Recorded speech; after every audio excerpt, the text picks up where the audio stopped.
তুমি মহিলা মানুষ, তুমি বলো, আপনি বলেন। আপনি তো এখানে এসেছেন বোরকা পরে, ফ্যাশন বোরকা পরে আছেন কেন? শরম হয় না আপনার? হায়া হয় না? লজ্জা হয় না কেন আপনার?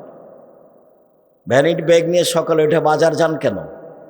বাজার কেন যাবেন? আপনার দেওর মরে গেছে, দেবর মরে গেছে, ভাসুর মরে গেছে, স্বামী মরে গেছে, শ্বশুর নেই, বাপ নেই, বোনের ছেলে নেই, আপনি বাজারে যান কেন?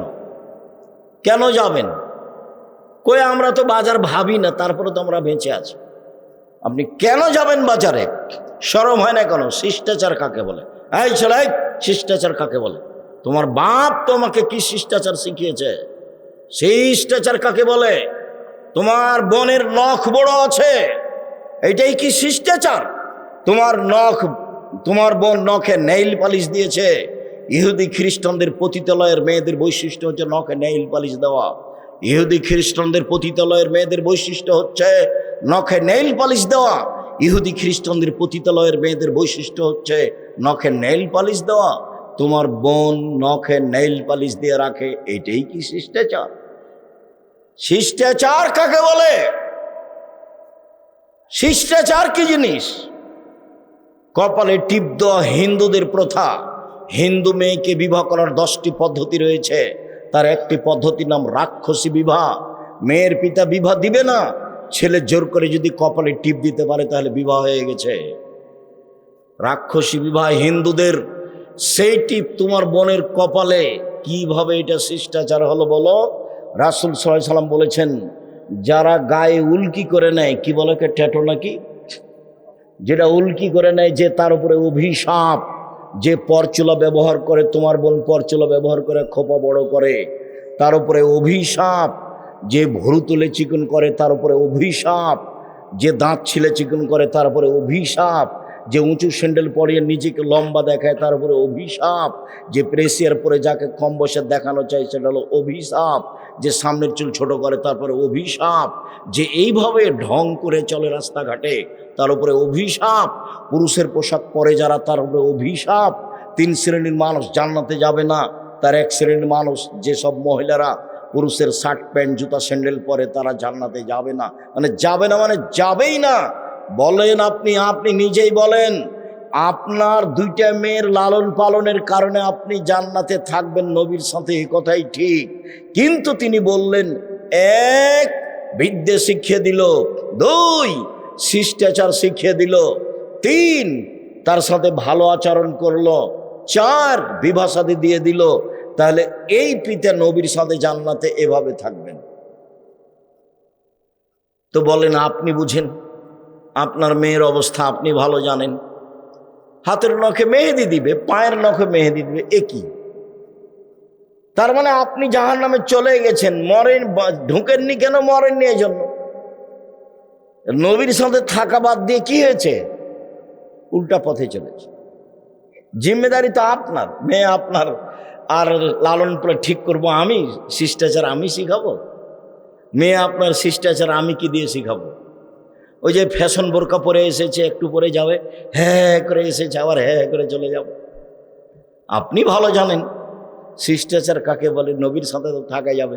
বলছিলাম, সম্মানিত দিনী ভাই বোন, সত্যবাদী বিশ্বস্ত ব্যবসায়ীরা নবীর সাথে জান্নাতে থাকবেন, এ কথা মুহাম্মদ সাল্লাল্লাহু আলাইহি সাল্লাম বলেন। ব্যবসার খাতে আরেকটি বাক্য রাসূল সাল্লাল্লাহু আলাইহি সাল্লাম বলছেন, ইয়া মাশারাত তুজ্জার, হে ব্যবসায়ীরা শোনো, ইন্নাল বাইয়া ইয়াহজরুল কিযবুল হালাব। ব্যবসাতে অনেক সময় মিথ্যা কথা চলে আসে, ব্যবসায় অনেক সময় কসম চলে আসে। ফাসুবহু বিসাদকা, দান করে ওটা মিটিয়ে দাও। তিনি নিজেই ব্যবসায়ী ছিলেন, পার্টনারে ব্যবসা করতেন। ব্যবসা কি জিনিস তিনি ভালো বুঝতেন। যখন মদিনায় তিনি চলে গেলেন, অনেক দিন পরে যখন মক্কা বিজয় হয়ে গেল, এক বন্ধু ছোটকালের ব্যবসায়ী মদিনায় গেছেন, তখন বলছেন, স্বাগত, ধন্যবাদ আমার দিনী মুসলিম ভাই, আমার পার্টনার, ব্যবসায়ী পার্টনার, আপনাকে আমি স্বাগতম জানাই। এ কথা মুহাম্মদ সাল্লাল্লাহু আলাইহি সাল্লাম বলছেন। কারণ ব্যবসা করতেন তিনি, ব্যবসা ভালো বুঝতেন, যার কারণে তিনি বলছেন, ব্যবসায় মিথ্যা কথা আছে, ব্যবসায় কসম আছে, অতএব তোমরা দান করে সেরে মিটিয়ে দাও। মূল কথা বলেন তো আব্দুর রাজ্জাক সাহেব, আসলে ঘটনা কি? সত্যবাদী ব্যবসায়ী নবীর সাথে জান্নাতে থাকবেন কেন? এর মূল কথা যেটা, সেটা হলো এই, দিনমজুরি করলে অসহায় মানুষের সহযোগিতা করা যায় না। দিনই তো চলে না, তো সহযোগিতা করবে কি? 2, চাকরি করলে 25 দিনই টাকা শেষ হয়েছে, ওই তো ধার কর্য করে 5 দিন চলেছে, কি সহযোগিতা করবে? আর জমি চাষ তো সমান সমান না হলে লস, ও কি দিয়ে সহযোগিতা করবে? মানুষ যদি মানুষের সহযোগিতা করতে চায় তাহলে ব্যবসাতে আসতে হবে। আর মানুষ এত কলা কৌশলে ব্যবসা করে যে ঢাকা বসুন্ধরা এলাকায় হাজারো হাজার শতক মানুষের জমি আছে, জমি কিনা আছে 50,000 টাকা শতক, হয়তো বা তাও নয়, জমি বিক্রি হচ্ছে 1 কোটি টাকা শতক। তাহলে সকালে কিনেছিল 50,000 আর বিকালে হচ্ছে 1 কোটি, তাহলে কত টাকা? তারপরে দেখবেন টিস্যু বসুন্ধরা, মরিচের গুঁড়া বসুন্ধরা, আটা বসুন্ধরা, সোয়াবিন বসুন্ধরা।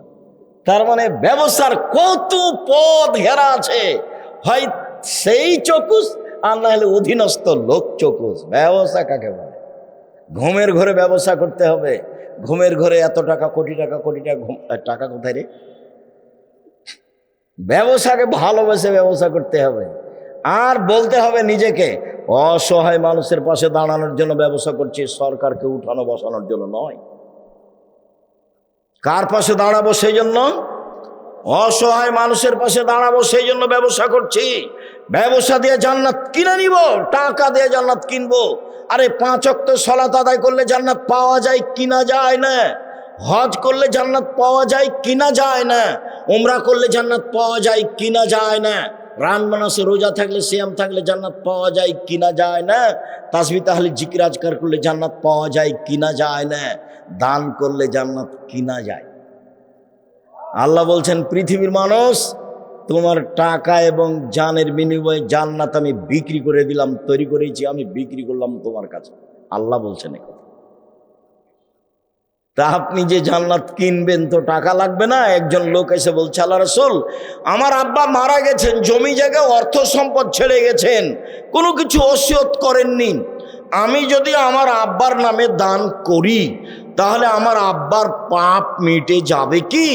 আল্লাহ রাসূল বলেন, হ্যাঁ, তোমার বাপের পাপ মিটে যাবে। তখন তিনি বললেন না ছোট, তখন তিনি বললেন না বড়, তুমি দান করলে তোমার বাপের নামে তোমার বাপের পাপ মিটে যাবে, এটাই চূড়ান্ত। হাদিস বুখারী মুসলিম। হজ করে আপনি আপনার বাপের কিছু করতে পারবেন না, উমরা করে আপনি আপনার পিতার কিছুই করতে পারবেন না, আপনি রমজান মাসে সিয়াম থেকে, রোজা থেকে আপনার পিতার কিছুই করতে পারবেন না, আপনি আপনার এই জাকাত দিয়ে আপনার পিতার আপনি কিছুই করতে পারবেন না, তাসবিহ তাহলিল জিকির আজকার করে আপনার পিতার আপনি কিছুই করতে পারবেন না। এত বড় গুরুত্বপূর্ণ বিরল ইবাদত সালাত নামাজ, এরপরে আপনি আপনার বাপের কিছুই করতে পারবেন না। আপনি দান করেন, আপনার বাপের কবরের শাস্তি বন্ধ হয়ে যাবে। এক ভিন্ন ইবাদত, অবাক ইবাদত পৃথিবীতে দান। তো টাকাই নাই, আপনি দান করেন কি দিয়ে? এই জন্য এবার আপনি বুঝতে পেরেছেন কি, যে সত্যবাদী বিশ্বস্ত ব্যবসায়ী নবীর সাথে থাকবেন কেন? তারা অসহায় মানুষের পাশে দাঁড়াতে পারে, সেই জন্য। এটা জামিয়া সালাফিয়ার এখন মুআদালাযুক্ত, জামিয়া সালাফিয়ার সাথে সম্পৃক্ত প্রতিষ্ঠান। একে আপনাকে মন দিয়ে ভালোবাসতে হবে। জামিয়া সালাফিয়ায় প্রায় 5,000-এর বেশি ছেলে মেয়ে আছে, 300 জন শিক্ষক শিক্ষিকা আছে, 40 লক্ষ টাকা মাসে বেতন লাগে। 40 লক্ষ, প্রায় সব জমি কিনা। রাজশাহীতে যেটা আছে সেটা প্রায় 50 বিঘা জমির ওপরে। রাজশাহীতে যেটা মহিলাদের আছে সেটা প্রায় 60 থেকে 70 বিঘা জমির ওপরে। রূপগঞ্জ, নারায়ণগঞ্জ, পূর্বাচলে যেটা আছে সেটা প্রায় 100 বিঘা জমির ওপরে, প্রায় সবই কিনা। টাকা কোথায় পাওয়া যায়? বগুড়ার লোকে দেয়। লেখক আব্দুল রাজ্জাক, আমি তো কোনো দিন দিইনি। কেউ দেয়। জামিয়া সালাফে বিত্তশালী দিয়ে চলে না, সরকারি পয়সা দিয়ে চলে না, বৈদেশিক কোনো সংস্থা দিয়ে চলে না, কোনো নির্ধারিত ব্যক্তি দিয়ে জামিয়া সালাফে চলে না। জামিয়া সালাফে আপনার আমার 10 জনের কম সম সাধারণ দাম দিয়ে চলে, তার নাম জামিয়া সালাফিয়া। এদেশের শিরক মুক্ত প্রতিষ্ঠান জামিয়া সালাফিয়া, বিদাত মুক্ত প্রতিষ্ঠান জামিয়া সালাফিয়া, দলমুক্ত প্রতিষ্ঠান জামিয়া সালাফিয়া, সংগঠন মুক্ত প্রতিষ্ঠান জামিয়া সালাফিয়া, হিংসা মুক্ত প্রতিষ্ঠান জামিয়া সালাফিয়া। জামিয়া সালাফিয়ার সাথে যত প্রতিষ্ঠান জড়িত হবে সবকে দলমুক্ত হতে হবে, সংগঠন মুক্ত হতে হবে, শিরক মুক্ত হতে হবে, বিদাত মুক্ত হতে হবে এবং হিংসা মুক্ত হতে হবে। মাথাটা ফ্রি খালি রাখতে হবে। কারো প্রতি ভালোবাসা বেশি আর কারো প্রতি ভালোবাসা কম, এটা রাখা হবে না। যার উপরে ভালোবাসা কম আছে আপনি তো তার জন্য বদনাম করবেন তাহলে তো আপনি জাহান্নামে চলেই গেছেন। জেনা মহাপাপ এ কথা ঠিক, সুদ মহাপাপ এ কথা ঠিক। যদি আপনি রাতে উঠে বলেন যে সুদ লেনদেন বন্ধ করলাম। মুহাম্মদ সাল্লাল্লাহু আলাইহি সাল্লাম শেষ ভাষণে বললেন, পৃথিবীর মানুষ শুনে রেখো, কুল্লু আমরিন মিন জাহেলিয়া, জাহেলিয়াতের যুগে যত লেনদেন নিয়ম নীতি ছিল, জঘন্য নিয়ম নীতি, সব আমি আজকে হজের মাঠে বিদায় হজে 2 পায়ের নিচে রেখে দিলাম। তারপরে বলছেন আমি সুদকে আমার পায়ের নিচে রেখে দিলাম। সর্বপ্রথম আমার চাচার সুদ মওকুফ ঘোষণা দিলাম, আমার চাচার সুদ লেনদেন আর হবে না। নিজের তো আর টাকা নাই বলতে পারেন না, নিজের বাপেরও তো কিছু নেই, বাপ তো মারা গেছে কবে, মা তো নাই। এখন কার টাকার উপরে ক্ষমতা দেখাচ্ছেন? চাচা মানে পিতার স্থানে চাচার টাকার উপরে ক্ষমতা দেখাচ্ছেন মুহাম্মদ সাল্লাল্লাহু আলাইহি সাল্লাম।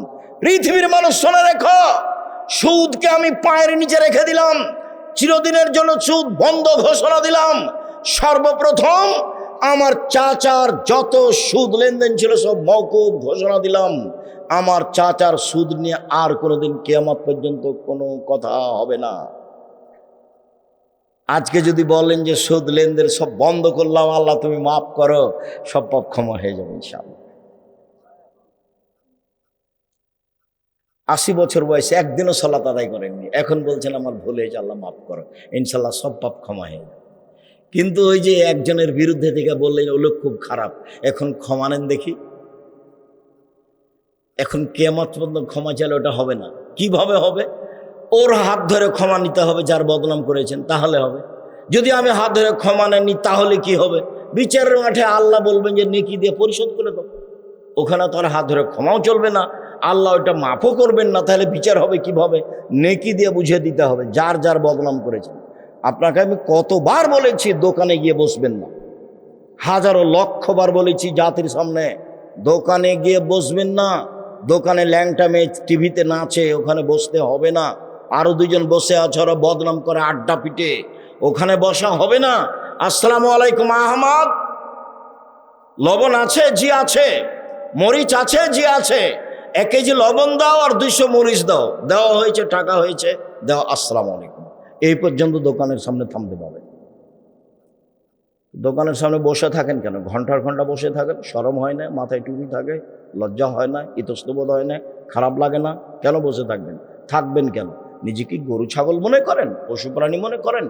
বুঝে না ওরা, অন্তর আছে বুঝে না, দেখেও দেখে না ওরা, চক্ষু আছে দেখে না, শোনে না ওরা, কান আছে শোনে না।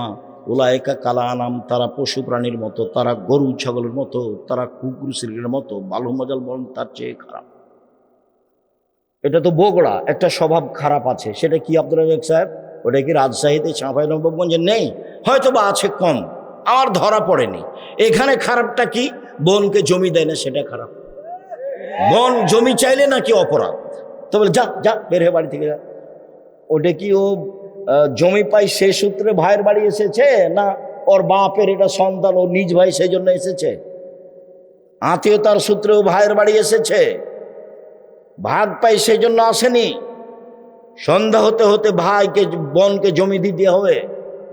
1 ঘন্টা আপনার কাছে জমি রাখা যাবে, এর কোনো বৈধতার পথ দুনিয়াতে নেই।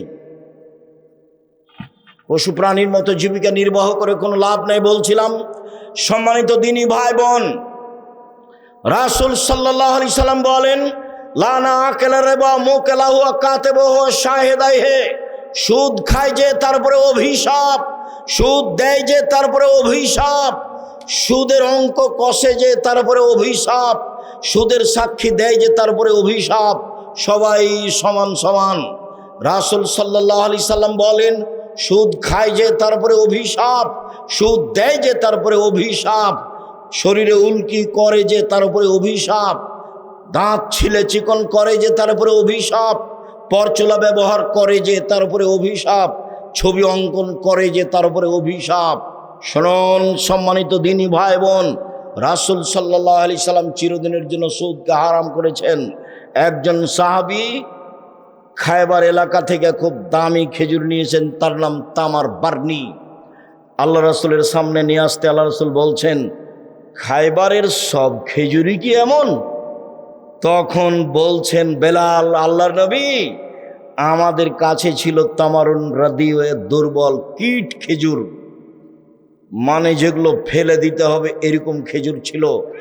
আমরা 2 কেজি দিয়ে 1 কেজি নিয়েছি, 2 সা দিয়ে 1 সা নিয়েছি। তখন আল্লাহ রাসূল বলছেন, ওহ, এটাই তো সুদ, এটাই তো সুদ, এটাই তো প্রকৃত সুদ, যেটা হুবাহু বেশি হয়। ধানে ধান সমান সমান চলে, জবে জব সমান সমান চলে, গমে গম সমান সমান চলে, লবণে লবণ সমান সমান চলে, কিন্তু যখন কমবেশ হয় তখনই হয় সুদ। এই জন্য টাকা যদি কমবেশ হয় তখনই হয় সুদ। সম্মানিত দিনী ভাই বোন, রাসূল সাল্লাল্লাহু আলাইহি সাল্লাম এক লম্বা হাদিসের আলোচনায় এক পর্যায়ে বললেন, একটা লোক রক্তের নদীর মাঝামাঝিতে পড়ে আছে, একটা লোক পাশে দাঁড়িয়ে আছে, তার হাতে একটা পাথর রয়েছে। ভিতরের লোকটা যতবার নদী থেকে উঠার চেষ্টা করছে, নদীতে পানি নেই, শুধু রক্ত, রক্তের নদীতে লোকটা পড়ে আছে। যতবার উঠার চেষ্টা করে, পাশ থেকে তার মুখের উপরে পাথর মেরে তাকে নদীর মাঝামাঝিতে করে দেওয়া হয়। এক পর্যায়ে আল্লাহ রাসূল যখন বললেন দুইজনকে, বলো তো তোমরা এসব কি ঘটনা? তখন আল্লাহ রাসূল বললেন, ওই যে লোকটা রক্তের নদীতে পড়েছিল সে লোকটা হচ্ছে সুদখোর। যতদিন পর্যন্ত বিচার না হবে ততদিন পর্যন্ত তাকে রক্তের নদীতে ফেলে রাখা হয়েছে, তাকে পাশ থেকে পাথর মেরে তার মুখ কানকে ভেঙে চৌচির করা হবে। আরও অবাক যে কোনো পাপীকে বিচারের শেষ দিন পর্যন্ত রক্তের নদীতে ফেলে রাখা হবে না। সে জেনা হোক, সেটা চুরি হোক, সেটা ডাকাতি হোক, সেটা নামাজ ছেড়ে দেওয়া হোক, সেটা মানুষকে হত্যা করা হোক, সেটা যেটাই হোক না কেন, সুদখোর ছাড়া বিচারের দিন পর্যন্ত মরার পর থেকে রক্তের নদীতে কাউকে ফেলে রাখা হবে না, সুদখোর ব্যতীত। কথা কি বোঝা যায়? যেদিন মরেছে সেদিন থেকে রক্তের নদীতে ফেলে দেওয়া হবে। যতবার উঠার চেষ্টা করবে ততবার পাশ থেকে পাথর মেরে তার মুখকে ভেঙে চৌচির করে দেওয়া হবে, তার নাম সুদ। খবরদার লোন নিয়ে ব্যবসা করতে যাবেন না। লোন নিয়ে ব্যবসা করেছেন আপনার তো জানা যাই হবে না, জানা যাই বাতিল। মওলানা সাহেব করে দিচ্ছে, এখন মওলানা সাহেব করে দিচ্ছে তো আর কি করা যাবে? লোন, ব্যাংকে চাকরি করে, 50 লক্ষ টাকা লোন নিয়েছে, 5 তলা একটা বাড়ি করেছে, লিফটে উঠে আর নামে, বউ খুশি, ছেলে মেয়েও খুশি। এখন ওর বাপ মারা গেছে, তো মক্তবের মসজিদের ইমাম যে ইমামতি করে দিয়েছে, বাস সমস্যা শেষ। এখন আল্লাহ রাসূল বলছেন, এই শোনো, এই লাশের ঋণ আছে নাকি? জি। কেউ পরিশোধ করবে? কেউ দাঁড়ালো না। তখন বললেন যে থাকো, আমি গেলাম, যার ঋণ আছে তার জানাজা নেই, জানাজাই নেই, তার নাম ঋণ। আল্লাহ রাসূল সালাম ফিরার পূর্বে বলতেন, আল্লাহুম্মা আউযু বিকা মিনাল মা'সি ওয়াল মাগরাম, আল্লাহ তোমার কাছে বাঁচতে চাই ঋণ কর্জ হতে, তোমার কাছে বাঁচতে চাই বড় পাপ হতে, তোমার কাছে বাঁচতে চাই ঋণ কর্জ হতে, তোমার কাছে বাঁচতে চাই বড় পাপ হতে, তোমার কাছে বাঁচতে চাই ঋণ কর্জ হতে, তোমার কাছে বাঁচতে চাই বড় পাপ হতে। হারামের যত পথ রয়েছে উপার্জন হিসাবে, আর সুদ তার সবচেয়ে বড়। রাসূল সাল্লাল্লাহু আলাইহি ওয়াসাল্লাম বলছেন, লা ইয়াদখুলুল জান্নাতা জাসাদুন গুযিয়া বিল হারাম, ওই শরীর জান্নাতে যাবে না যেই শরীর হারাম উপায়ে বাড়ে। এই ছেলে বসো, সময় তো হয়ে গেছে, আমি তো নিজেই ছেড়ে দিচ্ছি, এসেছি তো 12টার সময়। রাসূল সাল্লাল্লাহু আলাইহি ওয়াসাল্লাম বলেন, লা ইয়াদখুলুল জান্নাতা লাহামুন নাবাতা মিনাস সহতে, হারাম উপায়ে যেই শরীর বাড়ে সেই শরীর জান্নাতে যাবে না। কুল্লু লাহমিন নাবাতা মিনাস সহতে কানাতিন নার আওলা বিহি, যেই শরীর হারাম হয়ে পড়েছে তার জন্য জাহান্নামে যথেষ্ট। ছেলে মেয়ে বাপ বেটা সব জাহান্নামে যাবে হারামের কারণে। আল্লাহ রসুল বলছেন যে হার উপার্জন করে তার তার কাপড় হারাম, তার খাওয়া হারাম, তার পোশাক হারাম, তার জীবিকা নির্বাহ হারাম, তার দোয়া কি করে কবুল হতে পারে? দিন রাত দোয়া করলে কবুল হবে, সব বন্ধ হয়ে গেছে। অল্প পয়সা উপার্জন করেন বৈধ। আমি বলিনি চকলেটের ব্যবসা করতে হবে, মানে আমি বলেছি চকলেট বিক্রি করে খাও, তার মানে কি এটাই করে খাও? মানে চকলেট দিয়ে বলেছি সবচেয়ে কম পয়সার ব্যবসা করো। বুঝাতে পারলাম না কথা? চকলেটের ব্যবসা করতে বলেছি মানে কি? সবচেয়ে কম পয়সার ব্যবসা করেন, তাহলে তো লোন নেওয়া লাগবে না। ধনী হতে 30 বছর সময় লাগবে, 35 বছর সময় লাগবে। একদিনই কলিকাতায় হিরোইন কিনলেন, ঢাকায় বিক্রি করলেন, কোটি টাকার মালিক হলেন, তার নাম ব্যবসা? ব্যবসা এটা নয়। কলা থেকে শুরু করতে হবে, চকলেট থেকে শুরু করতে হবে, জুতা স্যান্ডেল রাস্তায় বিক্রি করে মাঠে আসতে হবে। তারপরে বিত্তশালী হওয়ার জন্য এটা সময় লাগবে। সম্মানিত দিনী ভাই বোন,